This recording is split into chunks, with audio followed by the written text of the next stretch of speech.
Hi, I'm R.L. Parker, dark fantasy, epic fantasy author, and this is... Kristina Parker, his editor, and spousal unit.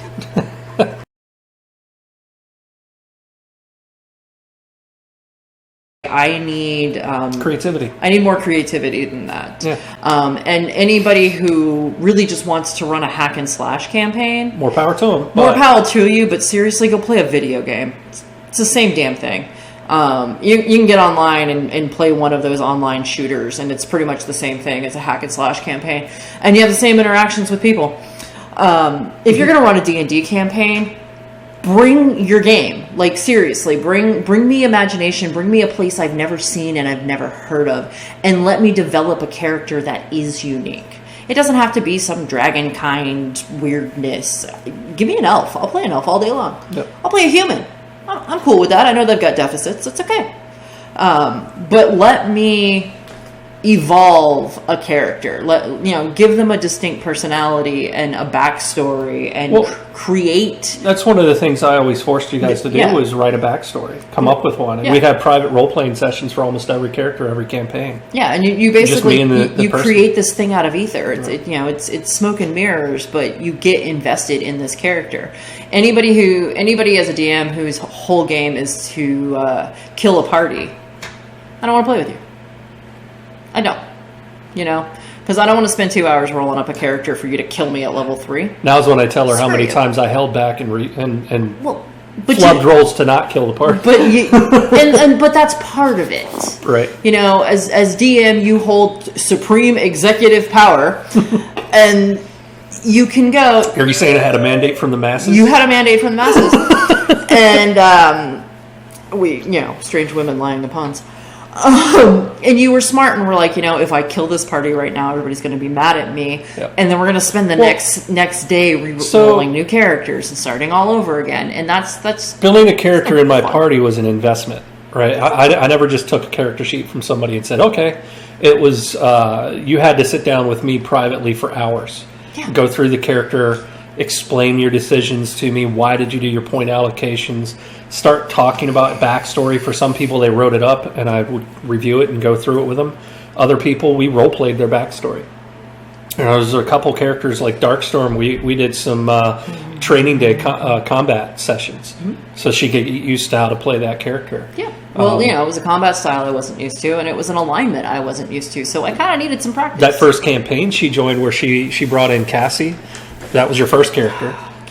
We actually started with her in her own town on her own and role-played her till she joined the party. We role-played her becoming a duelist. Yeah. Is what we did. There's one moment that stuck out in my mind, and I mentioned it in the Blood of Ravens video.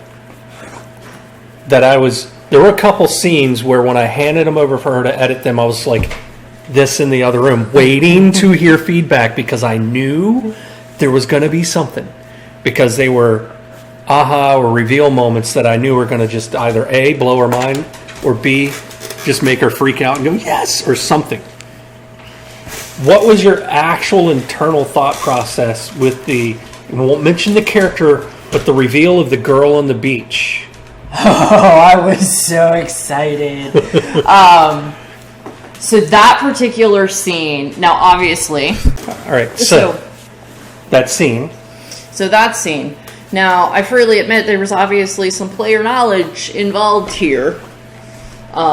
So when we find our shipwrecked lady on the shore, now obviously it takes a little while before she actually introduces herself. Hold on.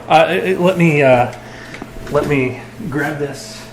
So she's going to read a clip from the scene and then talk about it. Okay. Far in the distance, Kellum spotted a concerning sight. A shipwreck. Everyone ran toward it, intent on finding any survivors.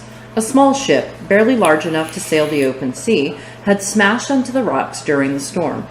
Small pieces of debris littered the sand, and larger pieces of the vessel poked up through the waters along the shore. Several bodies lined the beach, many with visible gashes, protruding bones, caved ribs, or smashed heads. Lila ran to each, checking for signs of life. One body in particular struck her as odd. The woman lay face down in the sand, and her body was fully intact with few visible wounds. What remained of the woman's garments were but a few scraps of silk, wrapped loosely around her body. The rest had been shredded by rocks and violent waves. Countless scars lined the woman's back, shoulders, arms, and legs. It was apparent she'd been whipped and beaten many times in her life. She was fairly small, thin, and muscular, with pale skin, similar in many ways to Cureless. Okay, so when I read that scene, I knew exactly who this person was. It was player knowledge. This was not character knowledge or anything like that. I knew with every fiber of my being who it was. And this was an interesting scene for me because this being the first book that I had ever edited, all right, this was a lot to take on. This thing it's hefty. Rick was getting upset with me because I wasn't giving him feedback after every chapter. Because he's a really, really impatient individual. And I wanted to give him feedback when I was done. Because I wanted a whole vision instead of a partial vision. And that's where you get in the difference between an editor and a beta reader. Or an alpha reader. Yeah. Or an alpha reader for that matter. Your editor is not there to give you an opinion on your book. They're there to make sure that it flows well. But the reality is that I'm really just as invested in this story as he is, but I wanted to read it all. And I tend to devour books. There's no other word for it. If it is a book that I want to read, I read it until it's done. And then I might talk about it. There's only one scene prior to that where I burst into his office with words. And that was one of his first, actually I think it is the first, second female character that he introduces in the book, who it was... No, I've mentioned it before, Ty Lee. We'll talk about her in a minute. Talk about her in a minute. So when we got to this shipwreck, just the description of the remnants of this person's clothing, I knew who it was. And I was like, wait, hold up. You're going to put her with a really, good party? Oh, this is going to be fun. Having played a similar character who actually knew this person intimately, I was like, oh, where do you go with this? Where do you go? And I was just like, I just want to read the next part. And he was sitting in the room with me when I got there because he was basically monitoring my reading. I knew she was getting close to that scene. I knew she was close. And he was annoying the heck out of me because he was sitting there doing the little kid bounce. And it's distracting. And I have ADHD. Don't distract me. If I can hyper-focus on doing this, you need to go to... Wait. What it's like to be living with a writer. When he really wants you to do something for him. So I got there and I was like, wait. And I reread it. And I tweaked a couple of things. And I read it again. And I looked at him. And I went, this is... And I'm not going to say her name. And he was like, uh-huh. And I was like, okay, now go away.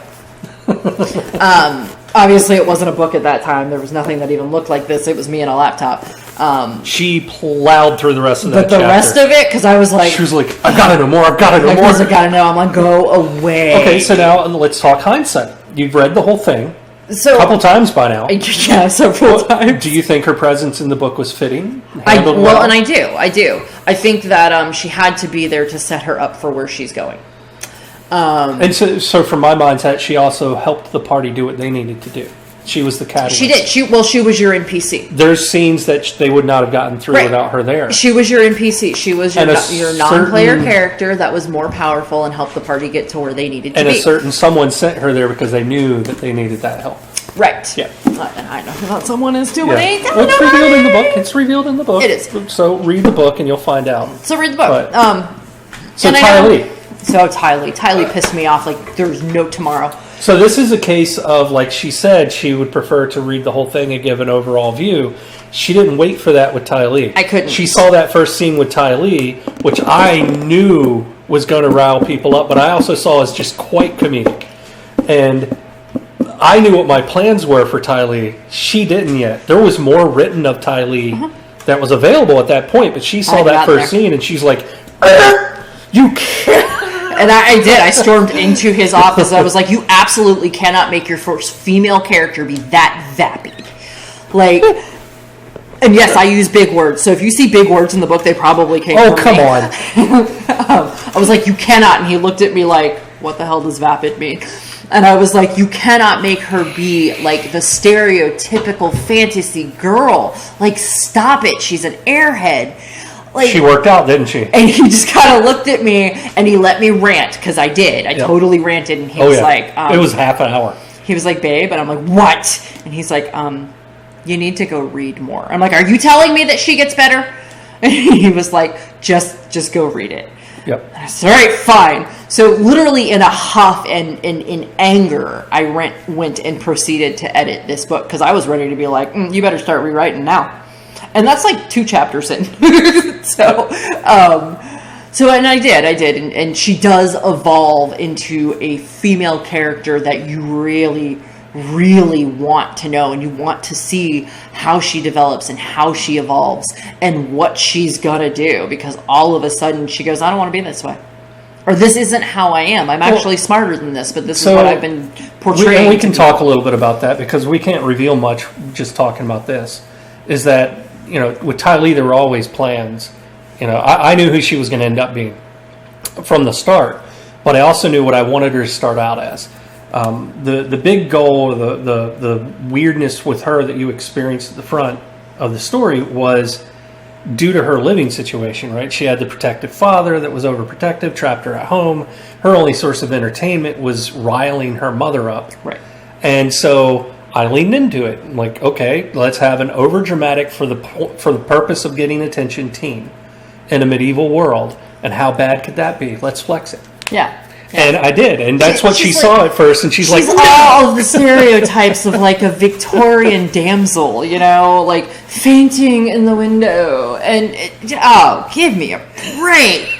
Like, I want Joan of Arc, and he's giving me the nuns. No, your Joan of Arc in that book is careless. Well, yes, and not that I don't appreciate that sometimes you do need a weak female character. I totally appreciate that there are times when that needs to happen, but it couldn't be the love interest of Lawrence. Like, you cannot take this badass kid who has just gone through this ridiculous trauma, but has all of this sword training, and put him with a damsel in distress. Yeah. Like, he doesn't really have savior mentality. He has revenge mentality. She doesn't fit.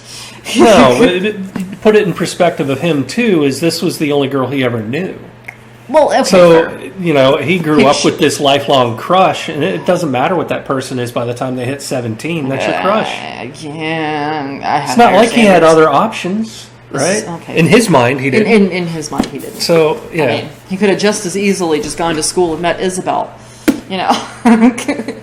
She's too burly for him. She's way too burly for him. She's muscular. But no, I think that's the point. Girl. That's a point I wanted to talk about, though, because I've tried talking about it, but it feels weird being a guy talking about, I write good girls, good women. He does write good women. There's a whole gambit of different female personalities in that, and different representations, and all colors and creeds, and like. And obviously, if you're going to be a burly macho guy. Well, yeah, okay. Well, let's not talk about that. Who writes women at all? It's you have to finesse it. You have to do it justice, because if you don't, any potential female reader is going to be like, "You're a sexist pig," I don't want to read your stuff. They have to feel like real women. And they have to feel like real women. They have to, yes, they have to have soft sides, but they can have these harder edges. They can have this "you said what" mentality. Because let's be real, most women have that. We may not always portray it, but in the back of our head, there's always that little voice that says, "Listen here, bitch." And some women learn to bottle that. It's there. Some women learn to bottle it, and they end up with bigger issues. Yeah. Or you end up with women like me who forget that there's such a thing as a filter. So you got Ty Lee, who starts off vapid, to use your word, That's a good word. ends up being She's she's actually a pretty good political powerhouse. By the end of the She book. ends up being a we won't She's call a leader, her a girl anymore. she's a we'll call her a leader woman. of people. She finds a situation. she takes finds her charge. place. It's But not even that she finds a situation. She finds her place of this is decides- what I'm good at. I can organize things. I can organize people, and I can make things happen. She decides to take charge of a situation and be the one that solves it, And rather than waiting and letting someone else do it. The interesting thing is that she actually uses the education that she grudgingly has. Yeah, the do education that. she resented her parents forcing on her, Exactly. which again is very realistic. right? It's so realistic. I mean, But then you've got so you've got her, then you've got Kearless, who grew up with a traumatic sword past in her hand. and decided she didn't want to fit her society's mold. Right. I'm going to be this, Which- and damn you if you stand in my way. Which again happens all the time in this world. We have girls who don't agree with a female suppressing culture, who break out and they're like, no, I don't want to do this. I don't want to be this. Yep. I don't want men to treat me this way. I don't want women to treat me this way. And so they have a cure list to read. So they have a cure list and they can go, yes, yes, yes, stand up for what you believe in. And if if the way that you were raised or your culture is not what you believe in, it is okay to step away. It's hard, but it is okay to step away and be your own person. And that's what Cureless brings you, and I don't want to focus only on the females because I'm female. I do want to talk about more of them, like Lila. She is your classic. Lila's me. She's the woman in the neighborhood that takes care of all the kids and treats everybody like family. Yep. But Accepting she's also the everyone, one loves who everyone. puts her husband in his place. And Lila's personality is almost explicitly based on mine. Yep. I said that in the Blood Ravens video. I'm like, if you like the Garen and Lila relationship, I've been told by a lot of beta readers and early readers that it was the healthiest relationship they've read in fantasy. Right. And I'm like, that is how me and my wife are on most of our days. Right. We do have our bad days. Oh, everybody's got their bad days. But even when, you see Lila and Garen argue, it's not necessarily a heated debate, but you do see them disagree. And logic prevails. And most of our arguments are like that. Most of our arguments are based on a misunderstanding. And I'd say that the parts of Lila that aren't you are actually me, and the parts of Garen that aren't me are actually you. Yes, yeah. Mm-hmm. They're definitely. So it's a good. All the logic is me.